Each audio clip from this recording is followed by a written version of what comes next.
Hi, everybody. Thanks for coming. This has been a little confusing because I was scheduled to do it last week, but then it was voting, so they moved it up a week to today. And in my research, believe it or not, I found a Civil War timeline that included November 12th, 1861, and it was a Tuesday. I guess I'm supposed to talk today. I printed it out and I marked it. But on that day, it says that the Confederate government bought in England and arrived in Savannah military supplies. So they had bought supplies from England. And the Federals made a reconnaissance at Polk Creek and Virginia, but were driven back. And skirmishing was reported near Cotton Hill in West Virginia, this time near Laurel Creek. So that was what was happening on Tuesday, November 12th, 1861. And I guess it was fate that they moved my talk until today. But I had to really look at that twice when I saw they had a timeline for the Civil War. The gentleman that we're talking about today is Harland Page Hurd. He was born and raised in Medina, and he was also a Civil War soldier. And the thing is, we have his letters, copies of his letters that he wrote home during the war. And this is in local history. His letters, photocopies of them, and then the transcription and typed. So we have his letters that he wrote home here to Medina. So they're transcribed because sometimes it's hard to read there. Yeah, that's the original record. Yeah. So they were transcribed and then typewritten so that we can actually read what was being said. But that's Harland's collection of letters that he wrote during the Civil War.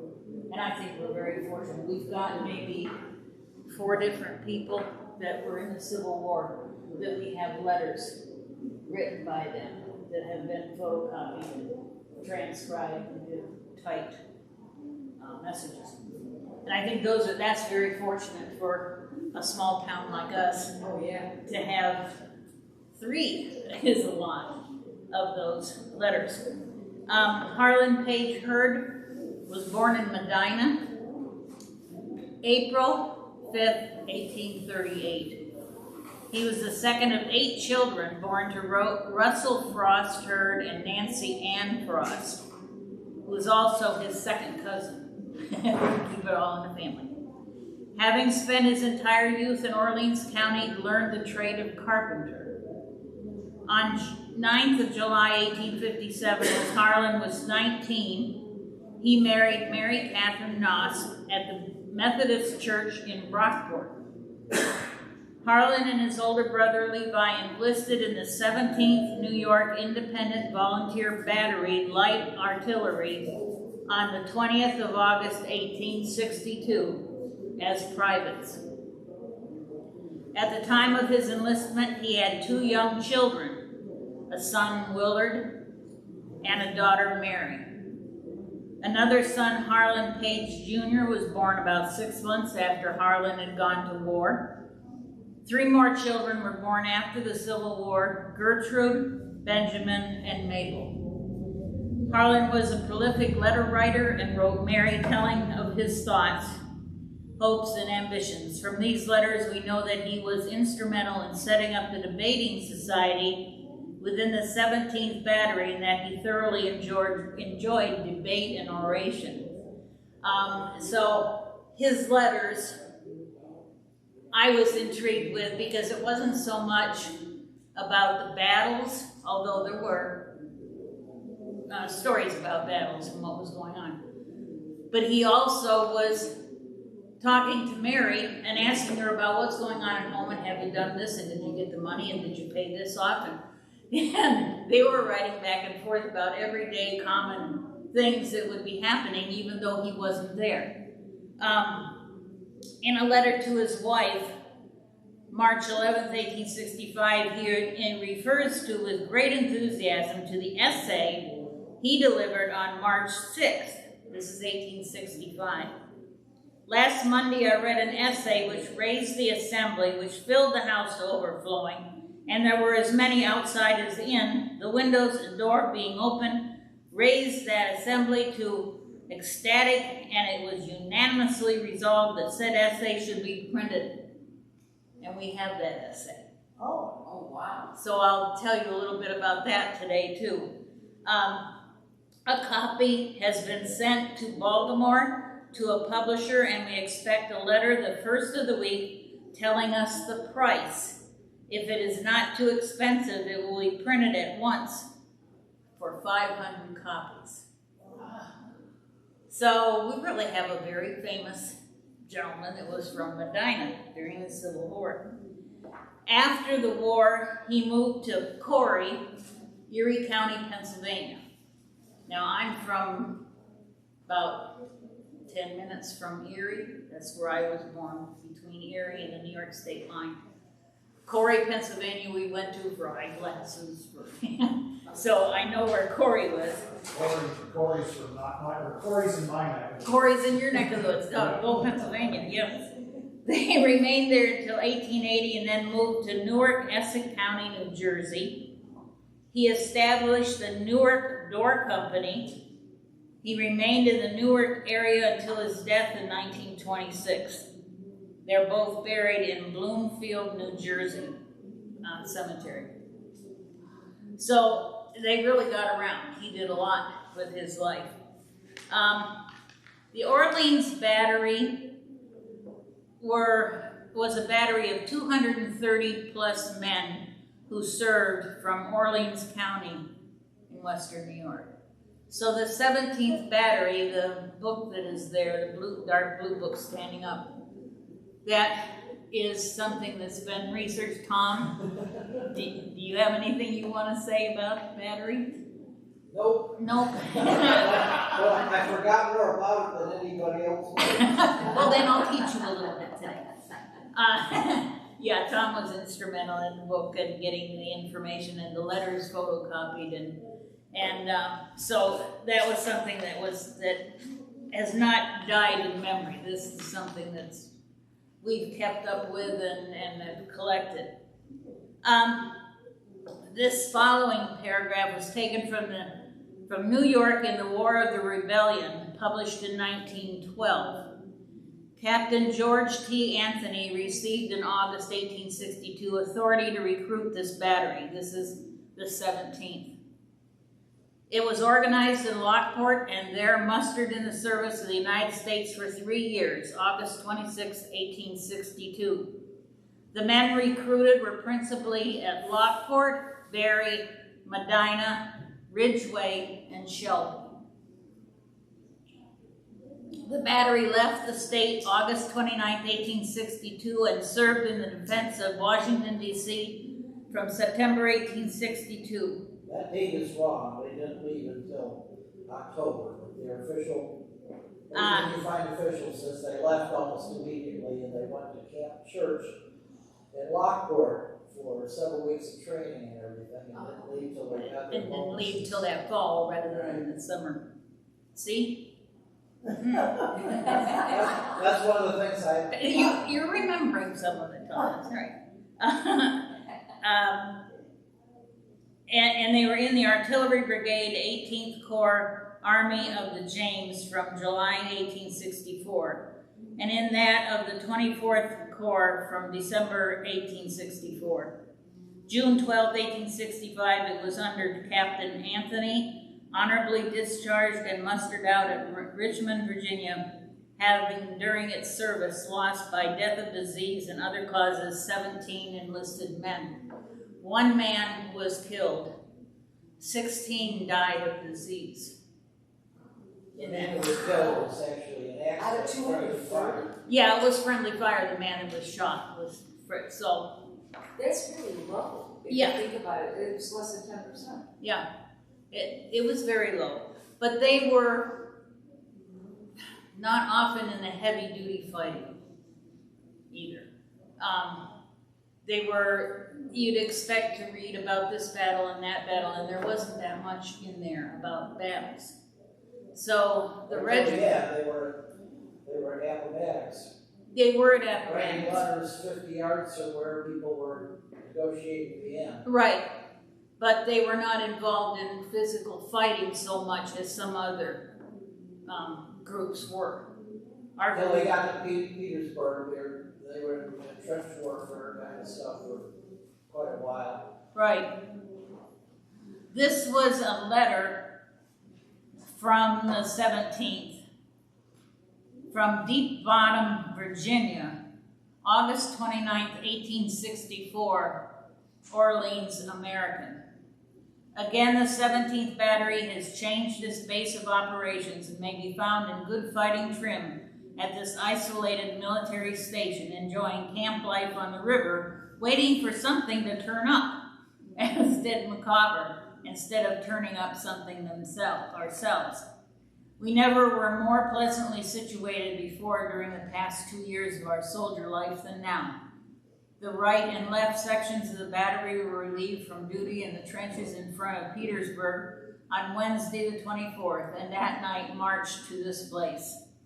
The center section, temporarily in command of Lieutenant Sickles, were doing duty in a fort on our second line of works with the 3rd Maine Battery, and were not relieved to rejoin the other portion of the battery till that evening of the 26th. We are all together now, the right and center, being on duty in a redoubt, the terminus of our triangle pointing out from the river. The left occupy works near the river, at which place the headquarters battery are, together with horses and caissons. The men are, and have been for a few days of their residence here, busy accumulating household goods necessary for housekeeping, and all pay frequent visits to the commissary, where we exchange new postage currency for flour, sugar, and so on, which enables us to convert our rations into very palatable food, as well as to try our skill in cooking dishes of an extra order. Good wheat pancakes are to be had at all hours of the day in most any of the tents, and those most expert get up dishes of more difficult nature, where art of cookery is called requisition. Fried cakes and apple dumplings are on the list of good things, and minute and cornstarch pudding are quite common with us. A long absence from home has taught us to use our ingenuity in this important branch of business, and that if we would enjoy ordinary luxuries, it must be through our own efforts, as no mother, sister, or wife are near to do these things for us. Several of our boys are sick. Sergeant C.M. Randall was sent to the Geneva Hospital this morning. Sergeant O.C. Benton has been quite under the weather, but we hope to see him soon restored to duty. All quiet on the James tonight. The gunboats and monitors are a terror to the Johnnies, and they kept pretty quiet.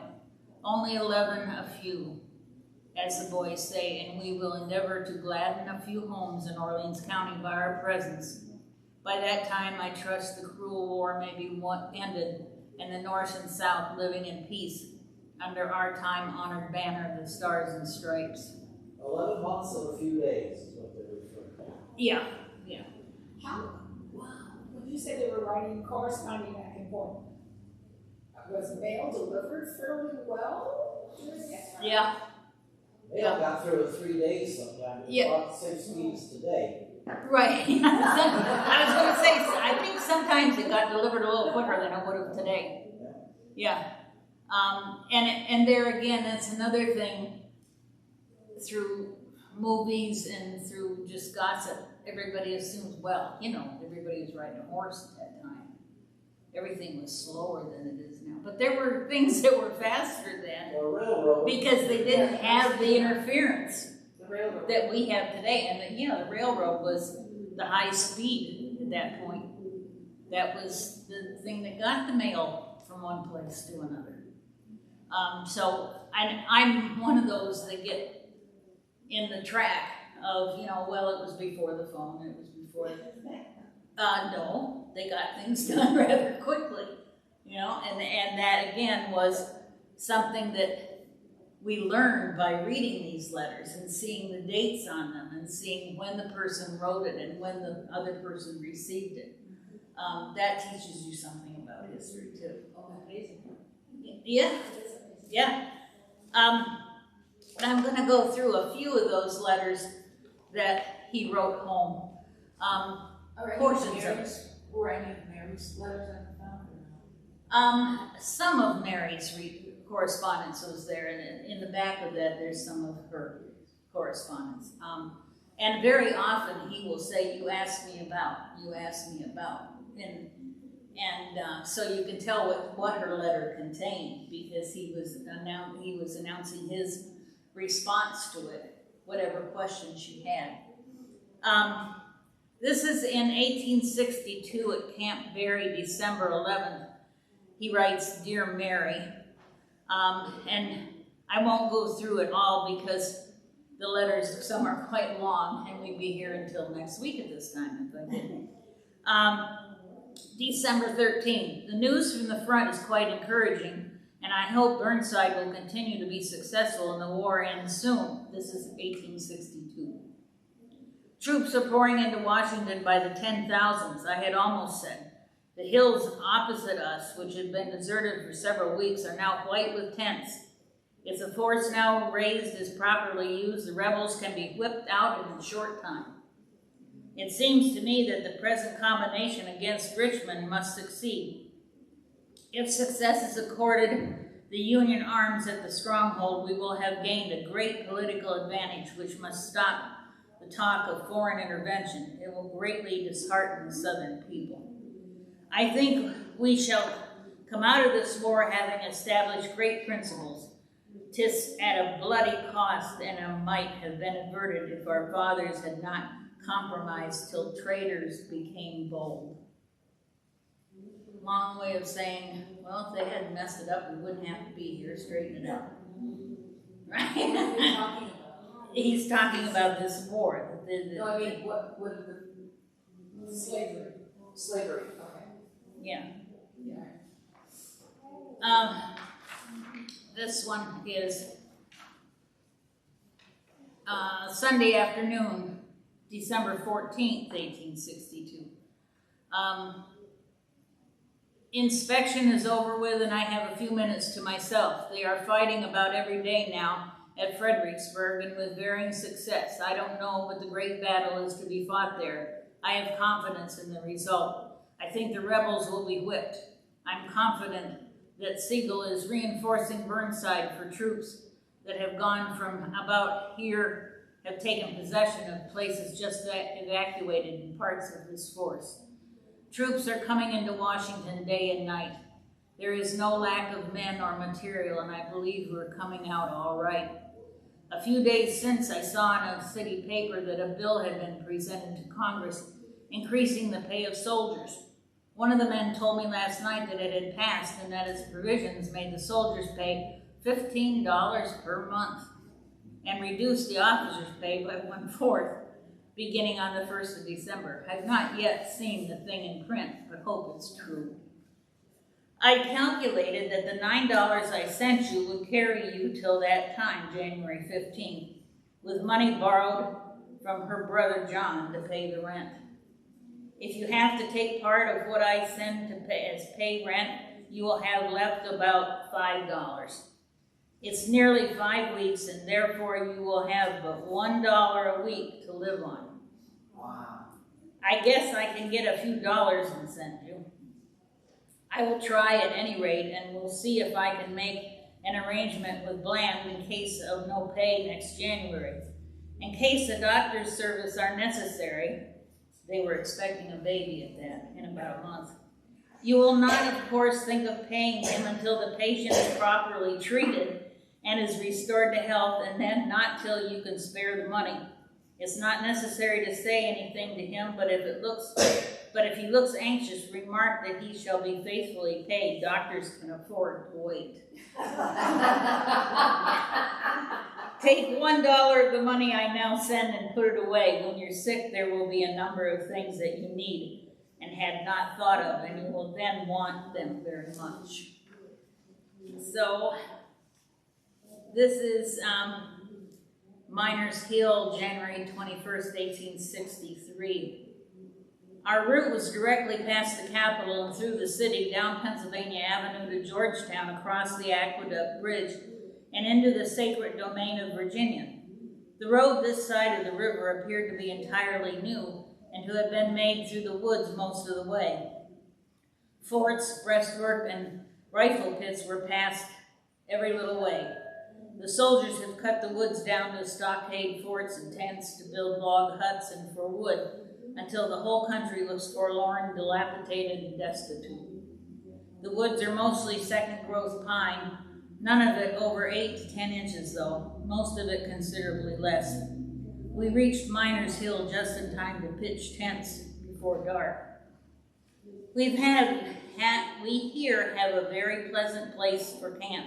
Miners Hill, being the highest eminence about the country, lies spread out before us in all directions for miles. Camps can be seen to the east, south, and north, also forts. And from one end of the hill, which is a short ridge with a level top, Falls Church can be seen.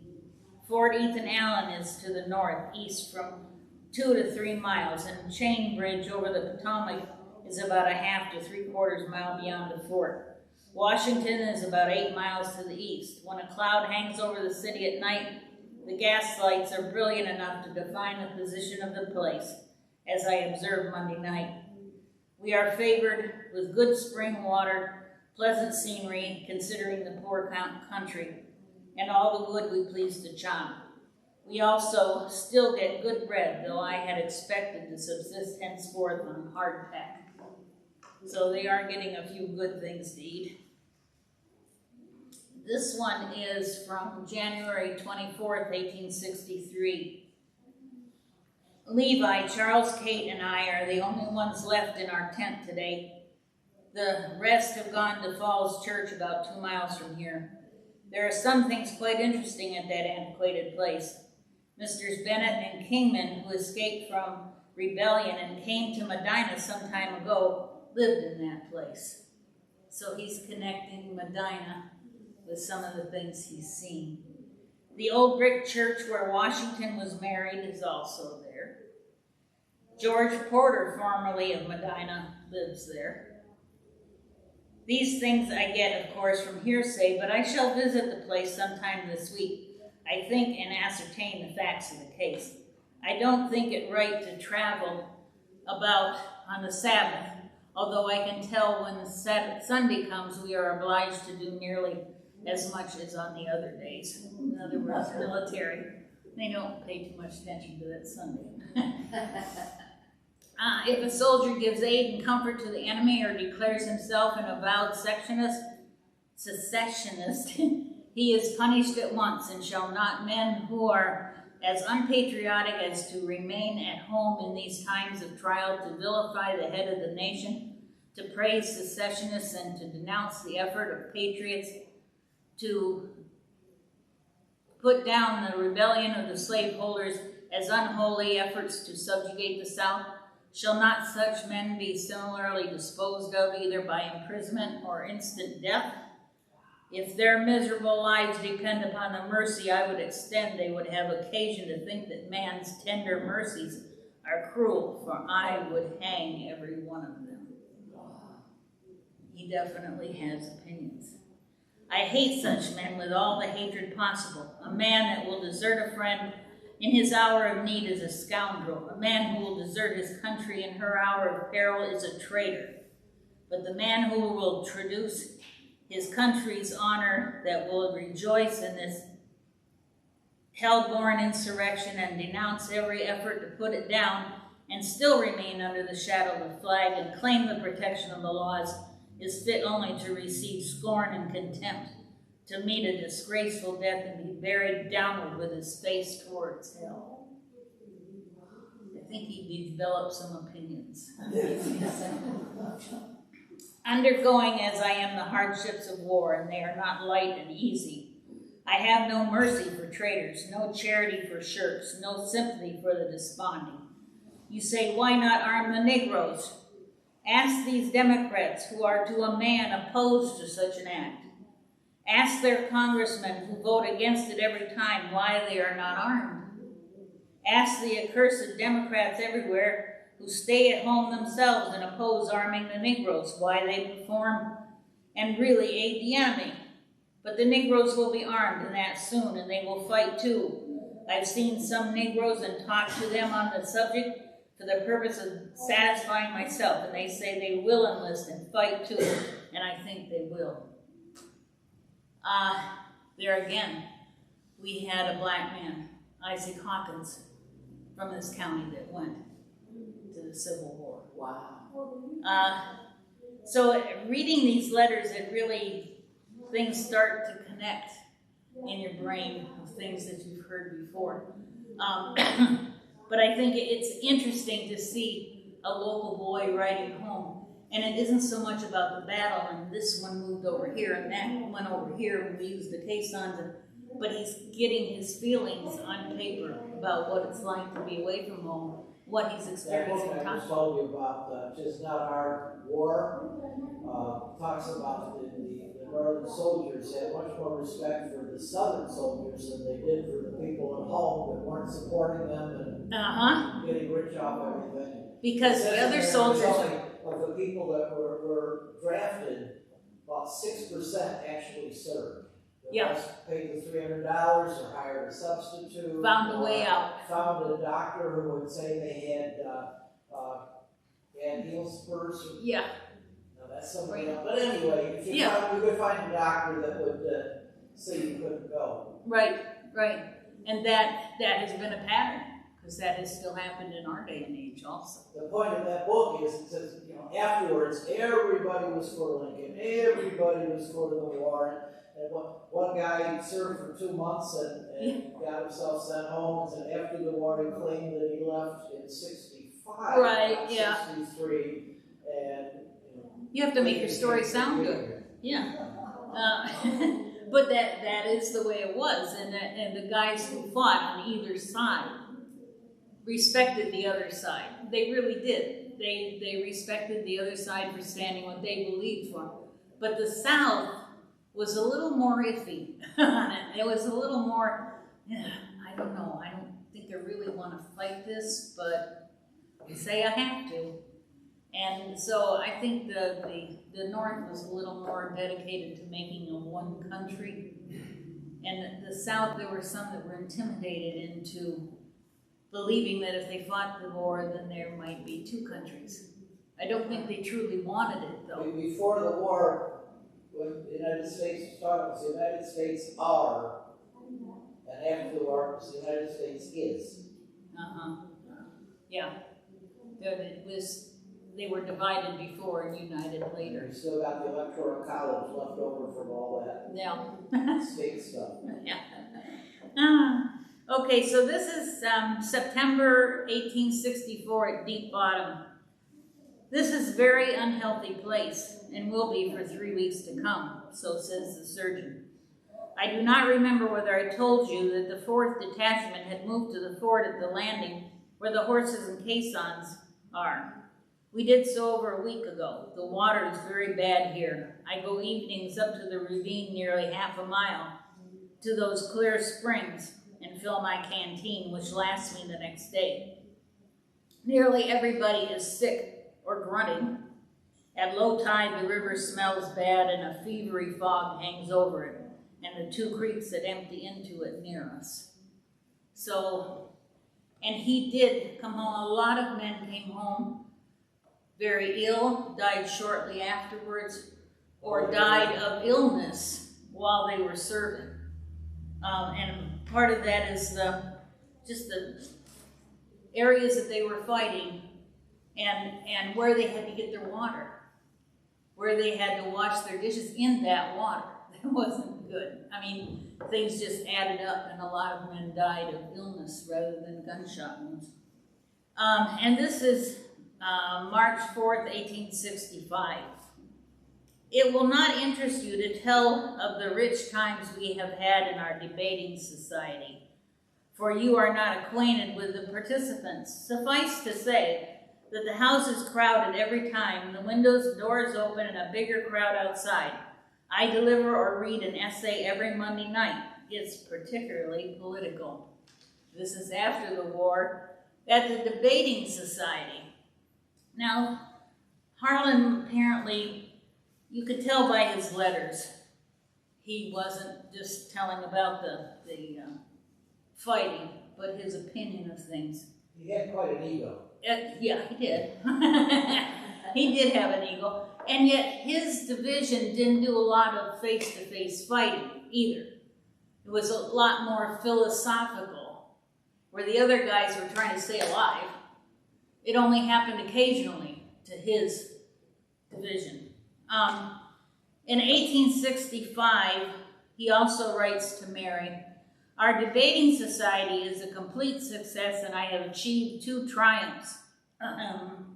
To wit, last Monday, I read an essay which raised the assembly, which filled the house to overflowing, and there were many outside as in, the windows and doors being open, raised that assembly to ecstatics, and it was unanimously resolved that said essay should be printed. A copy's been sent to Baltimore to the publisher, and we expect a letter the first of the week telling us the price. If it's not too expensive, it will be printed at once, 500 copies. It did happen. He did write it. He read it at Signal Hill, which is in Virginia, where they had a debating society that gathered. Now this was, I think, largely from his battery, the debating society, because I tried to research later and didn't find anything about it. But his essay says, delivered before the Signal Hill Debating Society of the 17th New York Battery. So I think that was a few months deal, maybe a year, where they had a debating society that he was talking about in his letters to Mary. His essay, I'll read you parts of it. There's a bunch of in-jokes in there. Some of them you can figure out, some you can't. Some of them you can't. Yeah, you have to do a lot more research in the Civil War to be able to, and that time period, to be able to figure out. That 7 and a few thing, before I figured out what that was, I sent that out to some experts, and they said, well, it was in card games, and Yeah. all these nonsense things they came up with. Right. Oh, it's a number of months and days they have before they're done. Yeah, and it's a cultural thing of that time period. It's very hard for us to understand what they're talking about. You know, it's like us telling them about cell phones. The what? You know, back then, What's a phone? what's a phone anyway? Sell it? Yeah, how do you sell the phone? I mean, what is a phone to begin with, and what do you want to sell it for? And that's the kind of confusion you get when you try to understand what somebody back in the 1860s was writing. Because they have these little nuances in speech like we do. Only they've been lost a long time ago, and we have to try and remember what it is, find out what it is.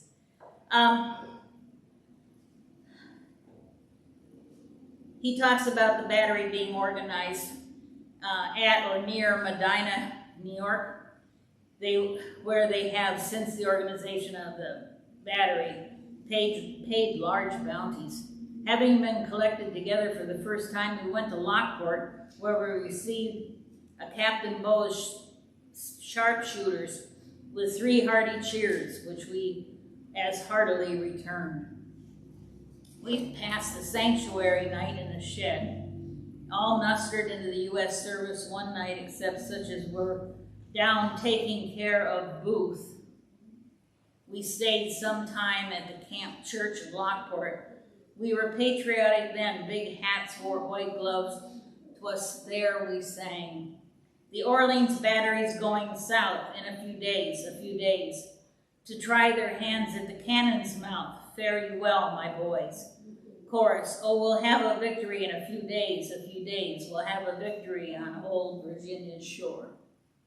So they were singing that song. Booth was the first one to die from the regiment in Lockport. He got sick at Camp Berry, and they were taking care of him for a little while. I don't know, I read that, but I don't know what his name was.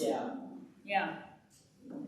When we left that place, the brass band accompanied us. There were 2 brass bands in Medina, but the brass band that came with us was the brass band to which Gaines Skinner did not belong. The brass band discoursed sweet music as we marched through the streets of Canandaigua.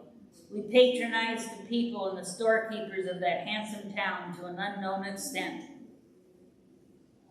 We reached Baltimore. We marched through the streets singing John Brown's body lies moldering in the grave. And it came to pass that after many grievous delays, we reached that city, Washington, and bent our steps towards Capitol Hill, which being interpreted is Camp Berry, each one of us being weighed down even to the earth by a burden of a large, as Bunyan's pilgrim had, were exceedingly rejoiced when we reached that place. There being an enemy's country, we were armed to the teeth. At that place we learned much of the military art and became acquainted with John Minard. We planted sods, we threshed, and we stood to horse. And we did several times leave our Camp Berry and go out even into Virginia, where the chivalrous first families went to dwell.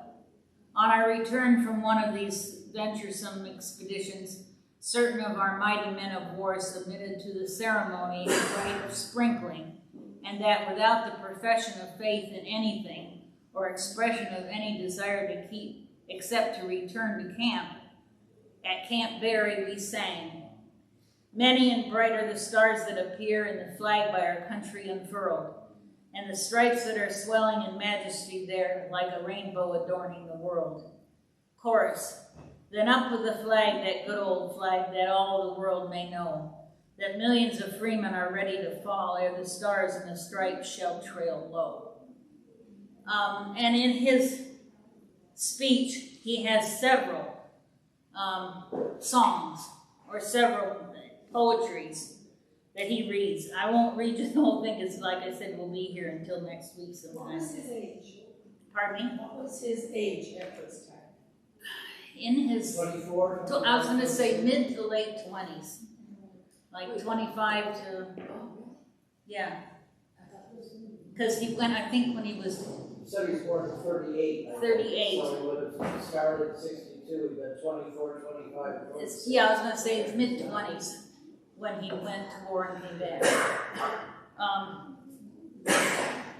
I know this sounds strange, but it seems like they were smarter then, you know? Yeah. You know, Well, there's time. because he knew what was, he had a vision of what he wanted and what they wanted. You know? Yeah, they were more hands-on what was going on, what was the concept of, and he was pro bringing the country back together again and pro making a statement, not killing people, but trying to change the way they thought. That was his essay. Like I said, it is online if you want to look it up. It is Signal Hill Debating Society. We'll get it to you. Besides having the debating society, they had classes. Some of the people who couldn't read or write spent their spare time. Right. They did a lot of literacy things. and like that. Yeah. Well, the thing that got me was, I think this debating society was only for the 17th.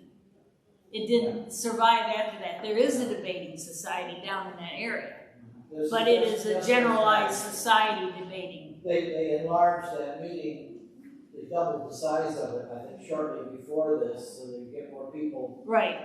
Well, and his reaction to the people reacting to his essay, that there were hundreds of people outside, and it was a big deal. In 1879, there was an article in the local paper about the annual reunion of the surviving members of the 17th New York Battery was held in Shelby Center on Wednesday night. 61 members were present, and anyone who known what a jolly old soldiers have in their gathering can imagine the good time enjoyed by the boys of the 17th. The meeting was held in the grounds of the supervisor, V.A. Acer, and was made memorable from the fact that the mass meeting at which the recruits for this battery were obtained was held upon the same grounds just 17 years ago. So they were right back home, right back to the same place. These old soldiers were about 40, most of them. Yeah, the old guys, yeah. They met until about 1915. Yeah, Wow. well, like you said, I mean, how old was he when he went? And then he's back. He lived his life here and then moved on to 2 different places and buried in a completely different county after he started his own business. These weren't old fogies in their 60s. These were young men that had fought in the war. Speeches were made by Misters Thompson, Graves, and Harland P. Hurd. And others gave talks. 2 members of the battery, Alan Heavener and George Hunt, have died during the past year.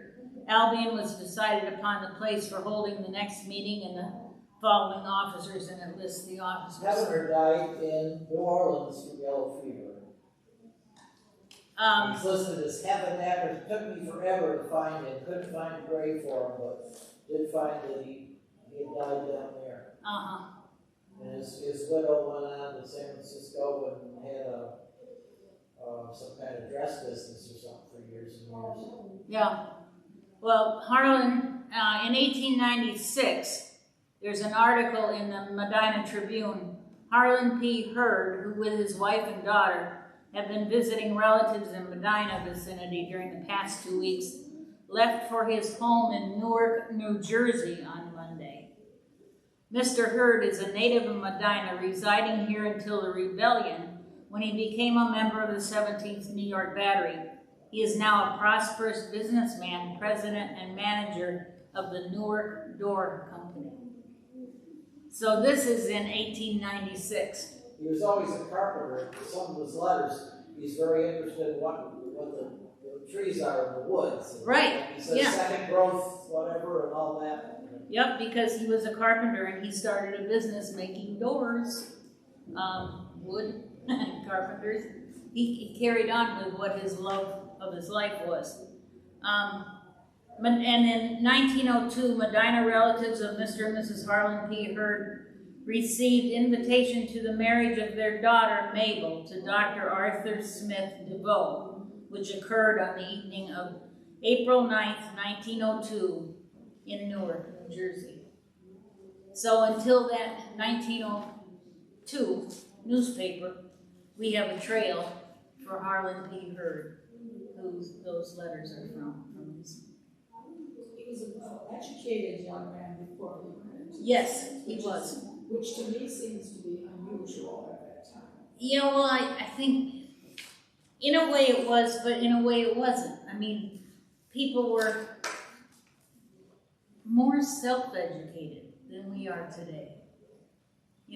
We sit around the kids. Think of the kids. They're watching TV. They're playing on their phone. Back then, you had sex and you read. I mean, that was the...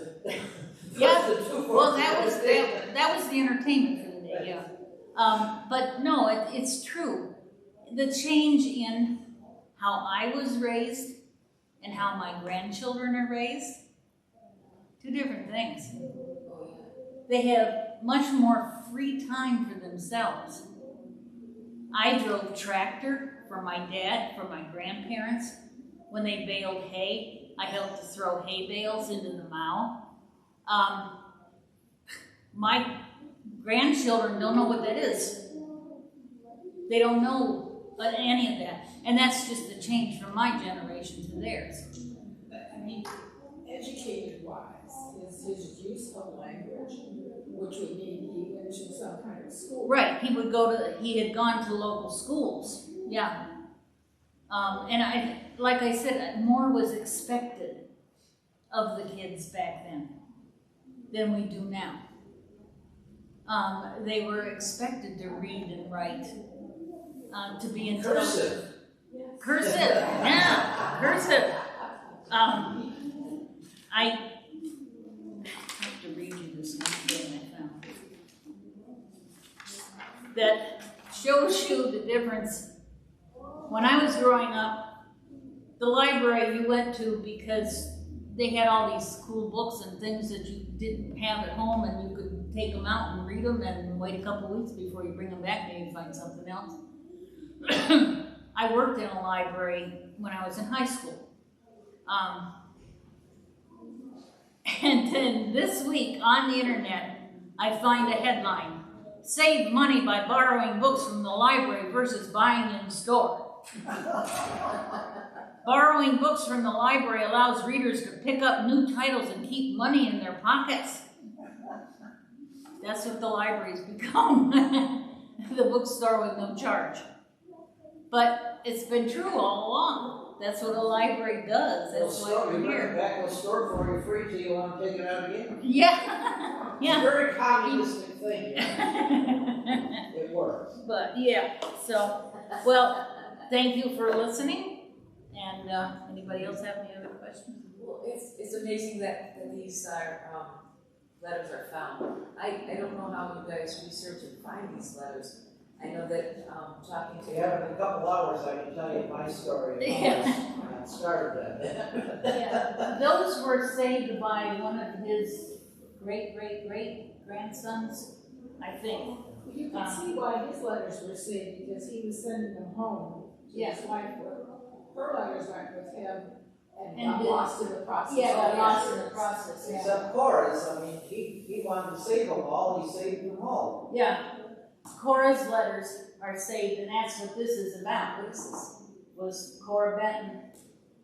A book that sold out, incidentally, the other one hasn't. By that gentleman over there. That has all the letters that she exchanged with her husband during the Civil War. One thing I didn't get in the book, and I didn't find till later, was that when George Anthony left Medina, mostly because somebody of the soldiers he supervised hated his rotten guts, he moved to Kansas and took him 10 years to become governor of Kansas. When he ran for governor, about 20 of his former soldiers from this area wrote letters to newspapers out there saying what a scumbag he was. And they repeated them in 1892 when he ran for Congress. He did become governor, but he lost the congressional race. But a whole lot of them really, really hated him. In one of his letters, he says how the officers are strong and they cheat the other the privates. What was interesting in one part when the servicemen were getting a raise and the officers were getting a cut. Oh, we could use that too. When they don't get paid anyway, it doesn't make much difference. Did they ever get paid? Because They were like 6 months behind on the pay. And that's why so many people, I mean, was it something like 200,000 or 300,000 members of the United States Army deserted. Yes, they needed to work. And Yeah. they needed to a lot Their of family times. needed money, they needed money to buy The wife and kids are home starving, Yeah. and they aren't getting paid, so they can't send anything home. Some of them left. Very few of the 17 left. Much lower percentage than others. One guy deserted, and after the war became re-enlisted as an Indian fighter. Well, you do what you gotta And do. what's the- This is Tom's book that has the letters from Harland Page in it. So. I actually brought some. It sold for $29.99. If anybody wants one for $10, I got a few extra. We have these in the local history room, but there are copies that circulate also. And this one, Cora Beach Bennett, is interesting too, because it has her letters and what she and her husband were concerned with during the Civil War. And we do have this book and 3 or 4 others, 3 I think, that are collections of the letters during the Civil War. That's amazing. Yeah. And this is here. Yeah. Read these. Sure, absolutely. Anybody else have a question? Okay, well, thank you for coming. I appreciate it. Thank you.